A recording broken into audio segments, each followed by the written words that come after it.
For those of you who don't know who we are, I'm Dr. Keane and this is Dr. Jones, and we are going to discuss the article, High-Flow Nasal Cannula and Bronchiolitis, Modeling the Economic Effects of a Ward-Based Protocol.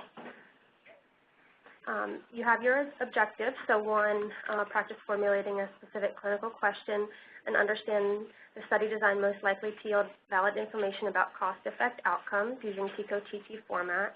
Appraise the article and understand the uses and limitations of economic analysis studies. Describe the basic principles of a Markov decision analysis micro-simulation model. Distinguish important factors of economic analysis studies and their internal validity, and determine the external validity of this article and its applicability. So first, the Pico Ct format, we'll go through that. You're all familiar with this. So P is for patient population. We have children less than 2 years of age without comorbid conditions admitted for bronchiolitis. The I is intervention or prognostic factor or exposure, and in this study, the intervention is high-flow nasal cannula use on the wards. C is the comparison to intervention, which we have as high-flow nasal cannula use in the ICU. The outcome is admission cost and length of stay. The type of question is cost, and the type of study is economic analysis. So some background, bronchiolitis is one of the most common illnesses affecting young children. It accounts for 16 to 18% of hospital admissions in the first 2 years of life. And in 2009, it was $1.7 billion in hospital charges. Many therapies have been studied, but none have been shown to shorten duration of illness or decrease hospitalization rates. And we know that high-flow nasal cannula is frequently used to provide respiratory support. So this was, I thought, a good schematic from teachim.org, which, even though it's internal medicine, could obviously apply to us as well. So it shows that high-flow nasal cannula first provides warm, humidified oxygen at adjustable flow rates in FiO2s. The maximum flow rate is 60 liters per minute, and the maximum effective FiO2 is close to 100%. The thicker nasal cannula prongs in the high-flow system occlude the nasal passages, and combined with the higher flow rates, this generates small amounts of PEEP. It's not measurable, but it approaches 3 to 5 millimeters of water. The PEEP effect does diminish if the patient's mouth is open. High flow rates of oxygen wash out the nasopharynx and upper airways with the delivered oxygen creating an oxygen reservoir. This also decreases CO2, rebreathing, and dead space. Higher flow rates delivered are able to match higher inspiratory flow rates in patients with increased work of breathing and minute ventilation. So commonly, high-flow nasal cannula is restricted to the ICU. Some practitioners have demonstrated safe use on the general pediatric floor or wards. This may result in lower ICU use, decreased intubation rates, and overall cost savings. But if the use does increase substantially in children that are less ill, there's a risk that increased costs associated with overuse of high-flow nasal cannula will be greater than the cost savings of avoiding ICU admissions. So that's something we need to keep in mind.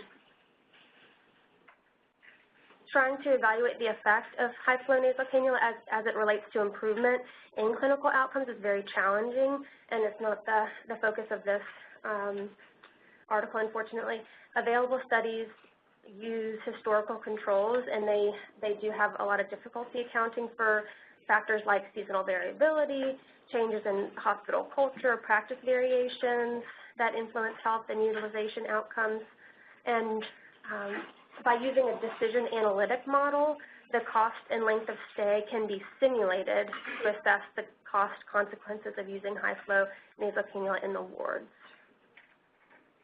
So this study's objective is to develop a decision analytic model informed by hospital administrative data to assess the cost effects of a ward-based high-flow nasal cannula clinical pathway compared with ICU-restricted high-flow nasal cannula use for patients with bronchiolitis.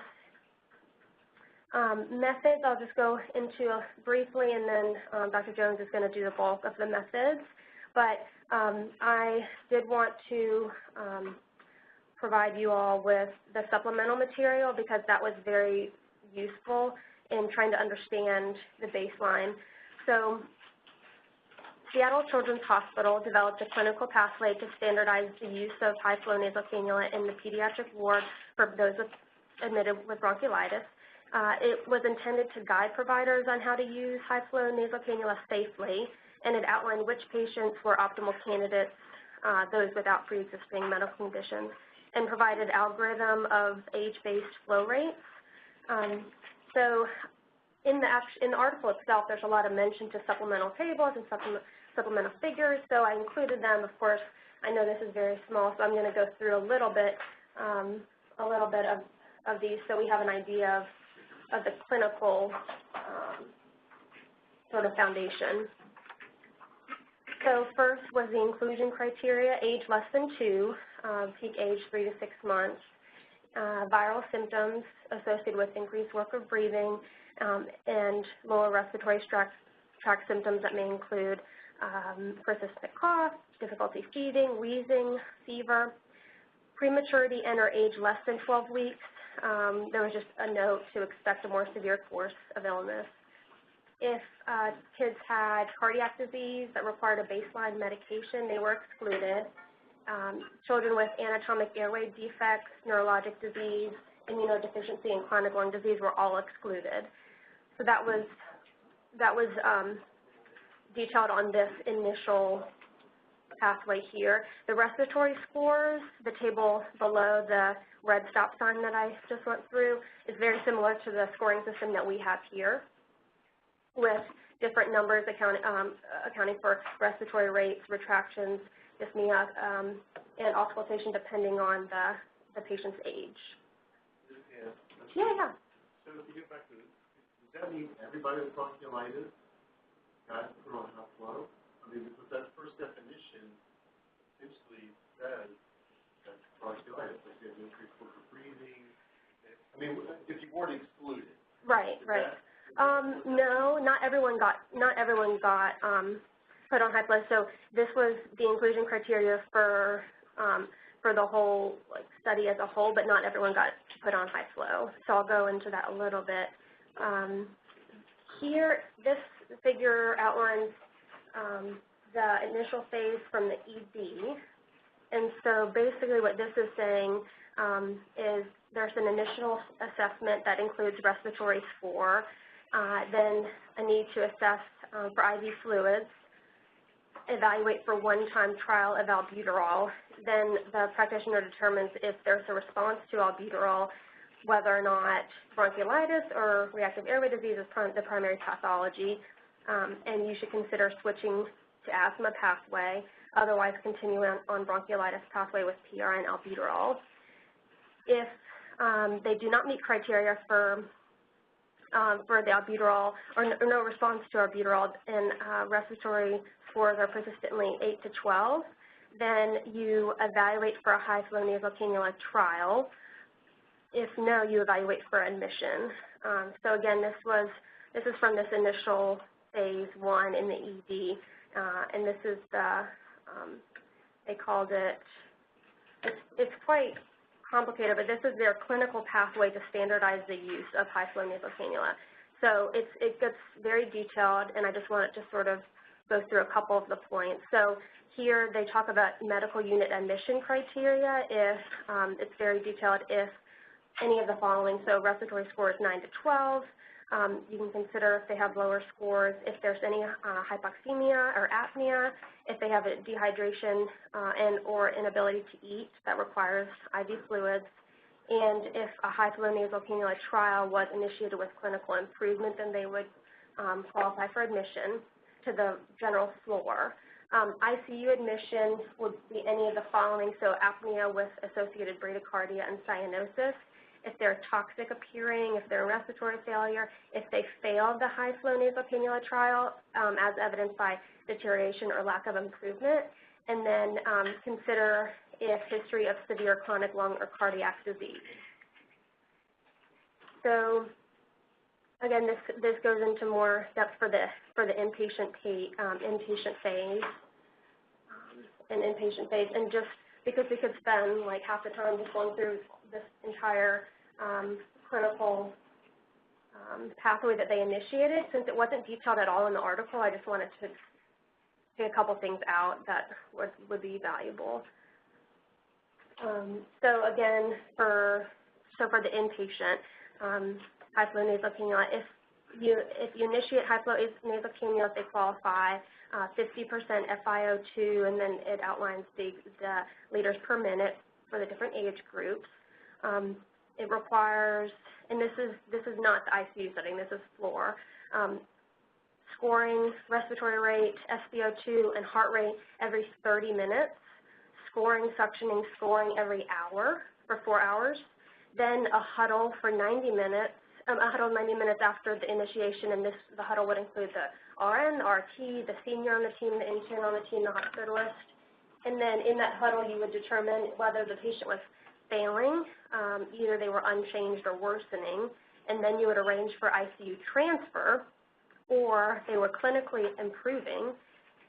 For patients transferred from the ED or the PICU on high-flow nasal cannula, the medical hospitalist would need to see post-transfer.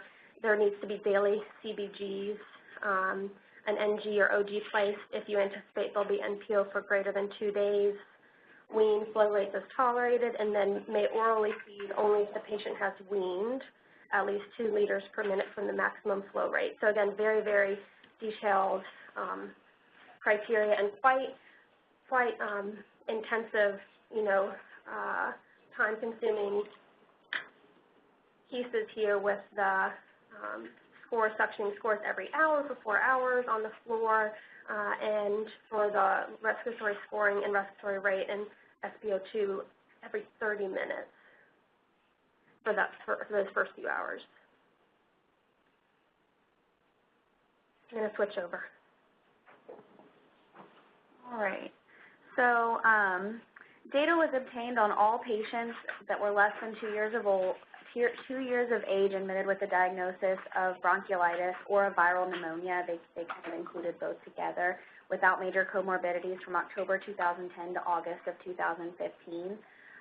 Those who were admitted between October 6, 2010 and December 9, 2013 were put into this pre-pathway cohort. So this was kind of predated the initiation of this new pathway that Dr. Keane just talked about, that included high flow on the floor. This group included 64% of the patients that were studied, so 894 patients. And then those who were admitted from December 10, 2013 to August 18, 2015, which was 38% of the patients, 538, they were treated after this new pathway was initiated or implemented. It is important to note that at the same time, kind of with the initiation of this post-pathway cohort, they also initiated another program called a RISK program, a Recognized Illness Severity in Kids program, which involved an ICU nurse actually circulating the ward and identifying high-risk patients who may need transfer to the ICU. So as a result of both of these changes, they saw an overall higher rate of ward to ICU transfers and direct ICU admissions in both bronchiolitis and non-bronchiolitis patients. So they do work kind of, as I will explain further, to kind of account for this, but I just wanted a heads up for you to know that this happened at the same time.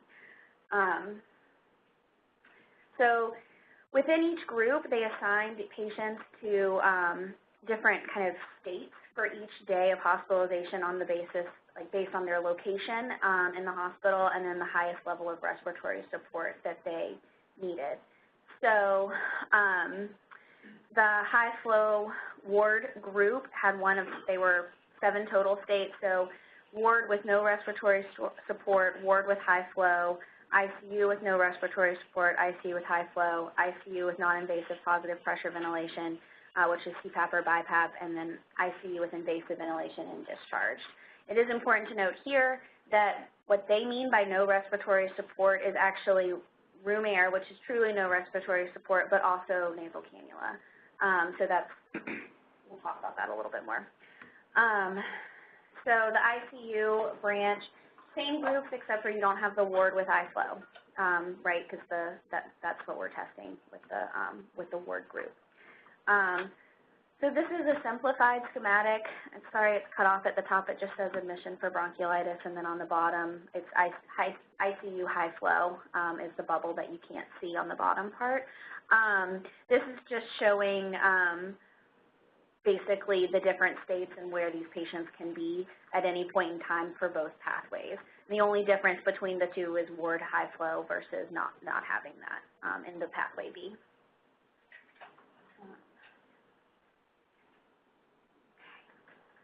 So they used a decision analytic model, specifically a Markov decision analysis microsimulation model, to model and compare cost and length of stay of healthy bronchiolitis patients treated with pathway A, which is the pathway, the current practice, which is using high flow on the floor, and then a hypothetical counterfactual practice, which is pathway B.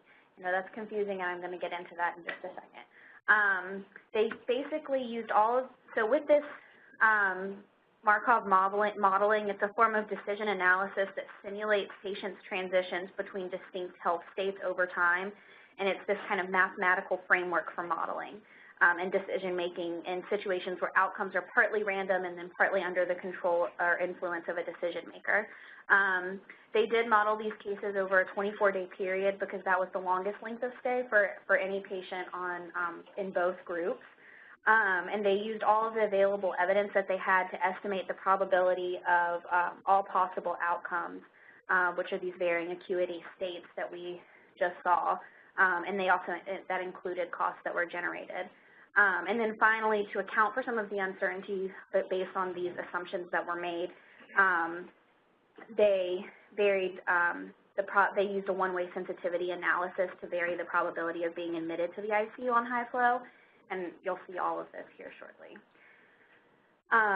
So to get into this kind of hypothetical counterfactual practice, pathway B, they couldn't really, it wasn't an the cohort data for pathway B wasn't really an accurate representation of what was currently happening in the hospital because of this new lower threshold for ICU transfer and admission, and it couldn't be used as the sole source of initial probabilities for this the ICU high flow group. So they were getting probabilities for how these patients were going to do from day 0 to day 1 to day 2, where they were going to be in these different states that they're dividing these patients in.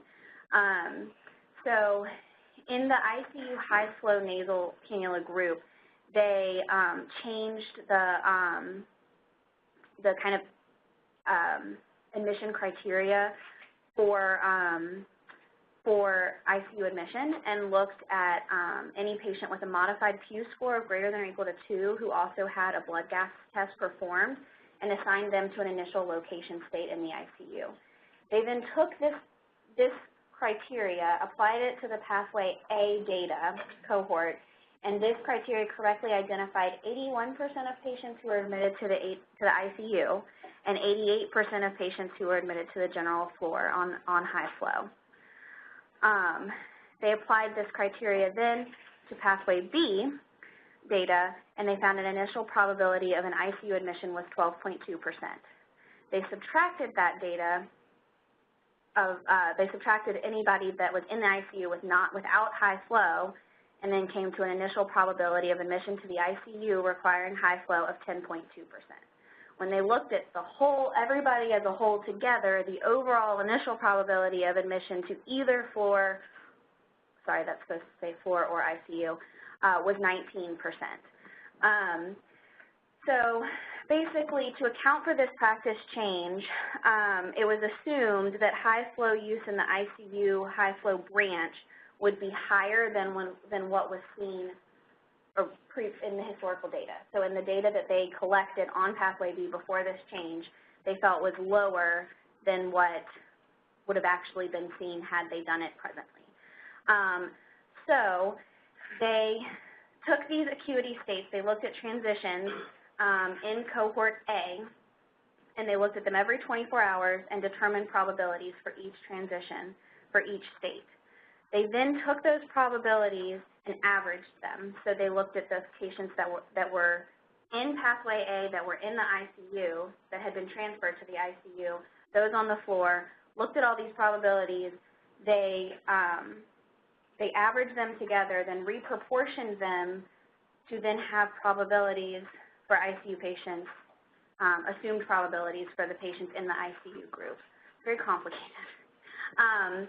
So if you look here, and I know it's really small, basically these probabilities are what you would expect. So nothing significant really here to point out other than this is for the ward group. Patients that were admitted to the ward with no respiratory support, you can see the, kind of what I highlighted is basically you have the highest probability. If you have a kid on the ward with no respiratory support, then they have a 0.57 probability of discharge from day 0 to day 1 versus a 0.38 probability of staying on the ward with no respiratory support. And that generally decreases more towards discharge or increases towards discharge excuse me, throughout as you look through to day 24. And you see the same thing going down. So if you have a kid that's in the PICU and they're intubated, you know, their probability of staying intubated or needing one step down of support is going to be higher than, you know, say they have probably a very, very low, if not zero, probability of being discharged. So that's really all this is showing. It's just a lot of numbers. And then same thing for ICU. You're seeing the same sorts of patterns. It's really what we expect to see for our kids. And then kind of putting all of that aside for just a second, when they went to look at cost, they used pre-pathway, so pathway A and pathway B and pathway A data. They looked at their patients and they determined the cost for each state by using the hospital administrative data for these admissions.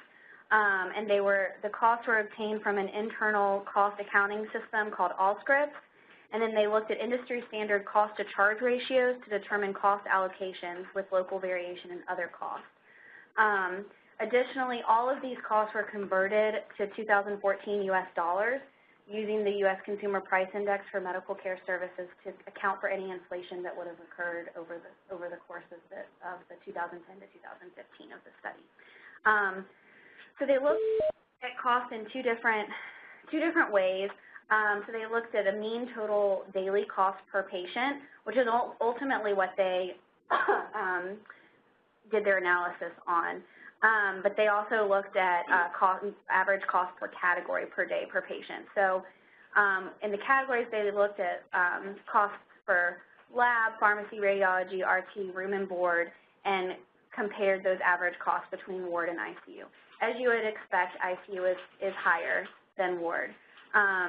Same with these average daily costs per patient per day. Those on the ward are going to have lower costs, and those with no high flow or no respiratory support are going to have lower costs than those that are requiring respiratory support. So these are what we would expect, but they've detailed them out based on data from both cohorts. They then took that data for average cost per day. So that's just pointing out that they're high. So they then took that data from average cost per day to then derive these confidence intervals. So to determine whether or not this is truly a significant difference. So they used the decision analytic model. They ran basically this micro simulation with 10,000 different trials looking at the cost distribution. So they look at the distribution of cost for being in ward and ICU, and then they just pick random data points in there and run this microsim to see what we're looking at as a net difference and an average cost. So what they came up with was an average cost of, with a difference of about $600. So you can see the top one at $606. If you look at the two confidence intervals for both ward high flow cost and ICU high flow cost, they do not overlap, so that would suggest that this is a statistically significant result. Additionally, they used length of stay was based on a simulated patient's likelihood of transitioning to the discharged state. So that's based on the probability of being discharged on a given day and is derived from the cohort data, mainly pathway A. So using those probabilities that they came up with, they then determined length of stay. So if you look at length of stay here on the ward, patients stayed an average of 2.29 days, and on the ICU they stayed an average of 2.61 days, which gives us a difference of 0.32, which is a range of 6 to 8 hours. Again, the confidence intervals don't overlap, which would suggest a significant value there, or difference. To help kind of look at their assumptions and kind of see whether or not the way that the assumption that they made and the way that they had come up with their average cost, they also looked at average cost using other inputs. So from the same data set, they used different cost inputs to come up with a different average, different confidence intervals, and a different net difference. And if you see here, the net difference that they came up with was $608, so only a $2 difference. So what that really tells us is that the assumptions and estimates that they made are fairly consistent or precise. It doesn't necessarily tell us that they're super accurate. So that's just pointing out those changes. So the last thing that they did, which I mentioned earlier, was they did this one-way sensitivity analysis to account for some of the uncertainty with this ICU high flow group. So the red line is the ICU high flow group, and the blue line is the ward high flow group. And this is looking at probability of admission to the ICU with high flow for the ICU high flow branch. And they ran the data for all probabilities between 0 and 25%. So this is looking to see if, looking at what they had kind of calculated their own probability of what they thought admission to the ICU with high flow for that branch would be. And so this is taking a wider girth of, a wider range of probabilities to see what would happen to cost and compare with the ward group. So as you would expect, as the probability increases that a child will be admitted to the ICU with high flow in that branch, the average cost per patient increases as well. If you look at the blue line, the ward group obviously doesn't really, they have their cost across all of these probabilities because they're not related to this, like as this probability of being admitted to the ICU high flow state for the ICU high flow branch, they're not in the ICU high flow branch. So it's fairly stable. They looked at where these two lines intersected, and that gives us a cost effectiveness or cost equivalent point. So they intersect at a probability of 0.067. What that tells us is that if all other variables were held constant, admitting 6.7% of patients to the ICU on high flow would be cost equivalent for both pathways. In other words, if less than 6.7% of patients requiring high flow were admitted to the ICU for high flow only, it would be more cost effective or less expensive than using high flow on the floor. However, if you're admitting more than 6.7% to the ICU requiring high flow, it's going to be more expensive than if you were going to use high flow on the floor. And if you remember, if you compare this to what they calculated as their probability of admission to the ICU based on the probabilities and data that they had collected, they had a probability of 10%. So this would suggest that if we're admitting 10% of patients to the ICU, or 10% of patients to the ICU, it would be more cost-effective to be using high flow on the floor as well.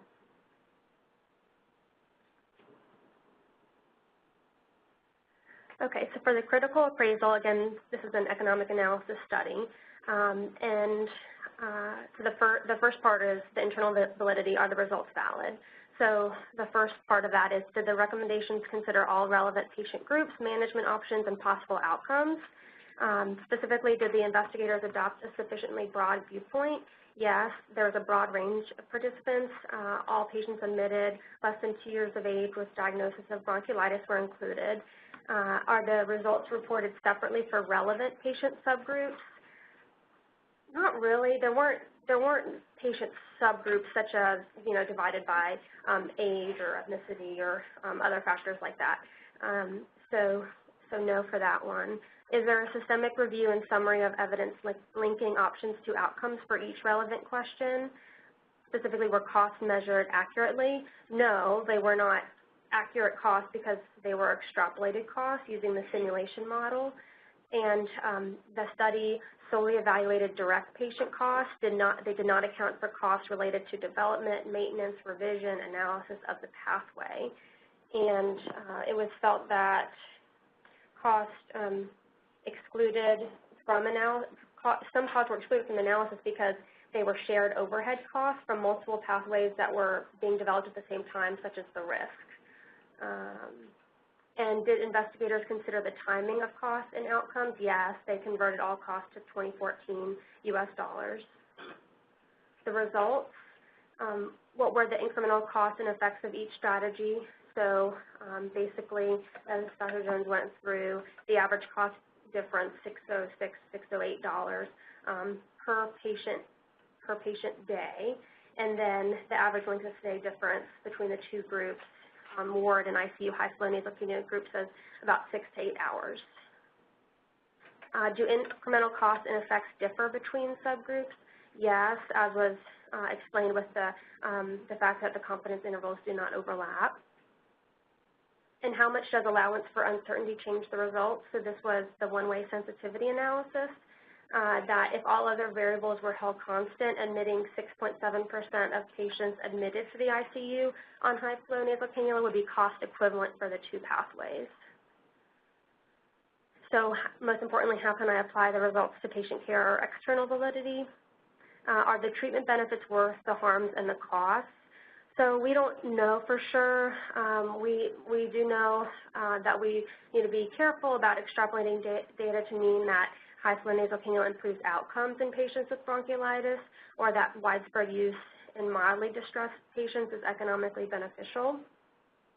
And we need to remember that high-flow nasal cannula is an expensive therapy. So at Seattle Children's, they estimated the cost to be $320 per day per patient. Can I expect similar costs in my setting? We can assume so. We don't know for sure. And then just a few more slides, and then we'll open it up for discussion. All right. So conclusions that were, kind of derived from this study: the average cost per patient per day is lower for those receiving high-flow nasal cannula in the general pediatrics ward versus ICU by about $600 per patient per day. The question, being there. Is that significant in a clinical setting? Is that enough to truly need to make a change? Average length of stay is shorter for patients receiving high flow in the general peds ward versus ICU by about 6 to 8 hours, and then high flow on the general peds floor is more cost effective, assuming probability of the ICU admission is greater than 6.7%. So some strengths of a decision analytic approach: it gives you the ability to overcome confounding factors like simultaneous practice and culture change, which we did have in this study, or in other instances of increased ICU capacity. They did include the entire cohort of bronchiolitis patients admitted to the hospital, and also they used hospital cost instead of charges in their model input. So it becomes much more difficult, and many more assumptions have to be used to model charge and reimbursement data, with including third-party payers and things like that. So this gave us a more accurate assumption, basically, of what hospital costs would be. Limitations, as I've kind of said a lot of different times at this point, there were a lot of assumptions made in this study. It's really hard when you're implementing change. You have to use historical data, and a lot of times the historical data is not going to have, show really the true difference with multiple changes happening in a hospital setting. Also, patients receiving normal nasal cannula were placed in a no intervention state, even though this is technically an intervention and does change the acuity level of a patient. We're more concerned about a kid who comes in and has no oxygen requirement at home and now is requiring significant oxygen via nasal cannula here. And for this study, it's more, it's a no intervention state. The reason that they denoted it that way is because it didn't require any additional nursing, like staffing or anything like that. It didn't elevation of care from that standpoint. That's why they did it that way. And then as far as future directions, I think it would be important to look at kind of cost and length of stay with high flow use on the floor versus ICU across multiple different institutions. This is only looking at one institution. And then also, really there's not much data to look at high flow nasal cannula compared to regular nasal cannula and the effectiveness of, the true effectiveness of high flow. So I think, at some point we need more data to look at the effectiveness of high flow nasal cannula as a practice and as a treatment, whether it impacts outcomes. Any thoughts or questions?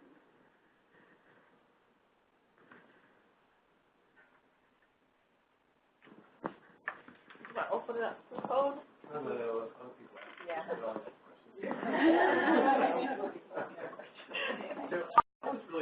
The conference is now in talk mode. The cost difference is obvious, but I was struck by the length of stay difference. Why would the poor patients have a shorter length of stay than the ICU patients? Because you're assuming they're the same population, right? Because there's a criteria as far as going there. So that seems to me like a practice variation of physicians. Any thoughts around that? My thought in looking at the data was the ICU patients they typically, in looking at probabilities, and I don't know for sure, but looking at how they kind of did probabilities. The conference is now in silent mode. Were not discharged from the ICU. So they were then sent back to the floor, then discharged from the floor. So the kids in those groups, I think that's probably part of what slowed down their discharge. But that's my best guess. I think one of the questions I had out of it is, for the floor patients, like just from a practical standpoint, like they have a nursing ratio on the floor of whatever they have, like 1 to 4, 1 to 5, 1 to 6 maybe, and I don't know. And then in the ICU, they're going to have a nursing ratio tighter than that. That, of course, means that it costs more. The ICU bed was $4,000 a day. The support bed was $1,700 a day. Were there instances where a kid got really sick and in distress, and that wasn't noticed until the next vital sign 4 hours, 5 hours later? And so, is there some other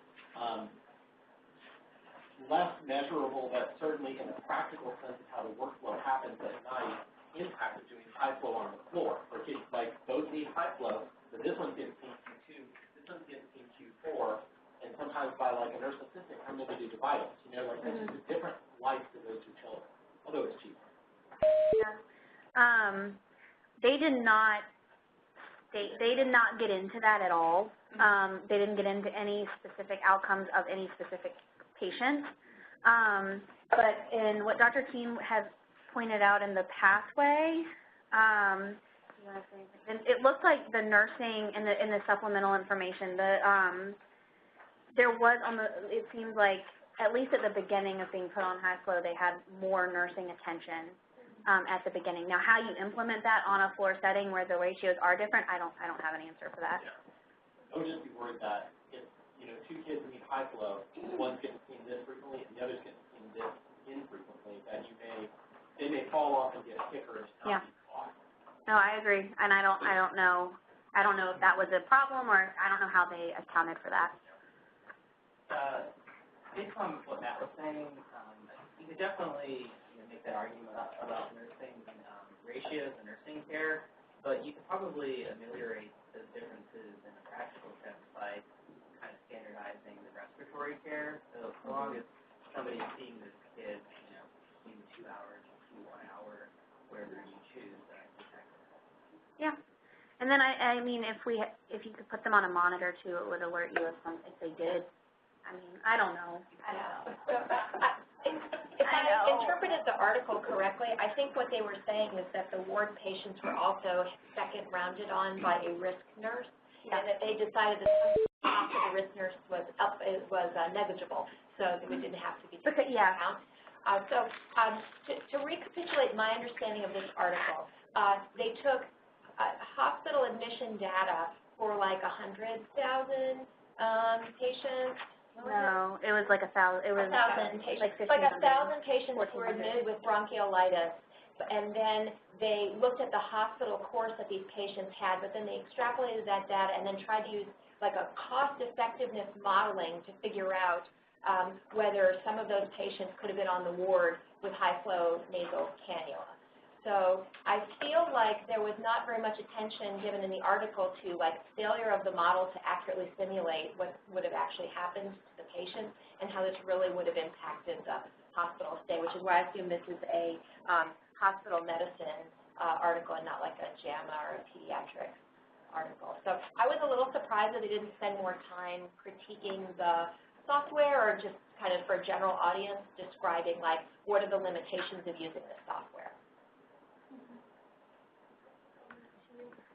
When we were, so we chose, the article a little bit naively based on the clinical question and not necessarily the methodology.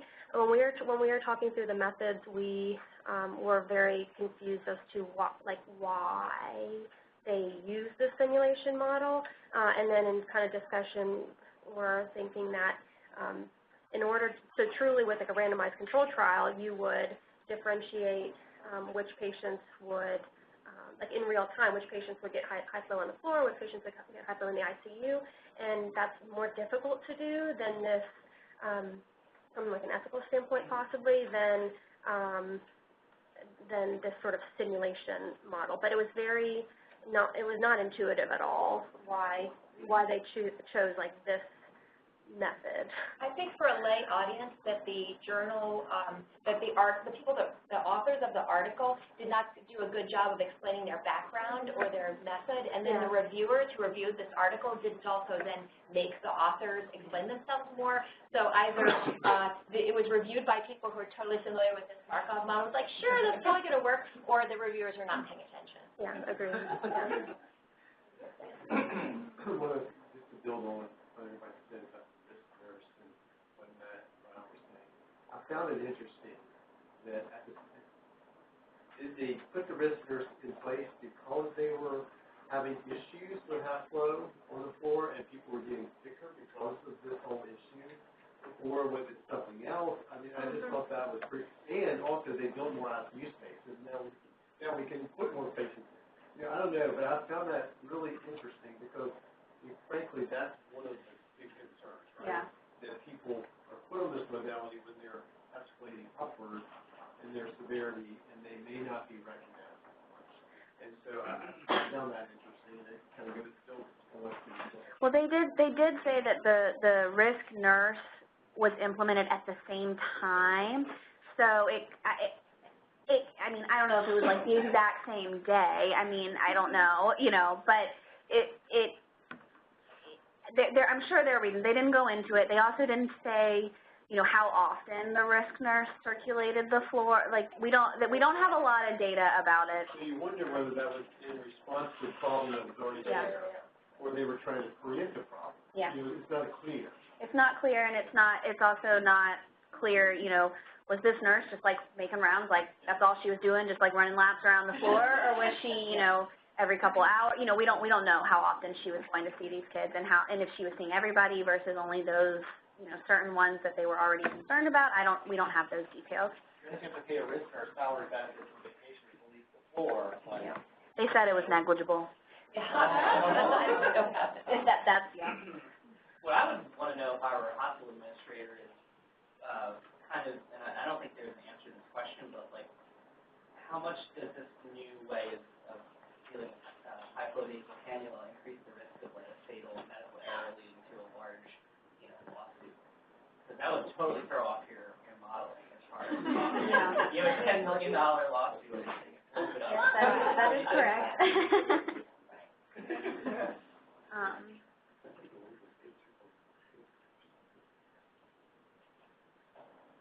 Anybody else? I think one last thing. Yes. Today's match day, so we're reminded about starting our residency. And I want to say that this is a hard article. I'm really proud of what you guys do. You chose an article that's kind of edgy. It's really it's an important topic that we need to really discuss here. And having you guys around pushes the envelope. And I appreciate it.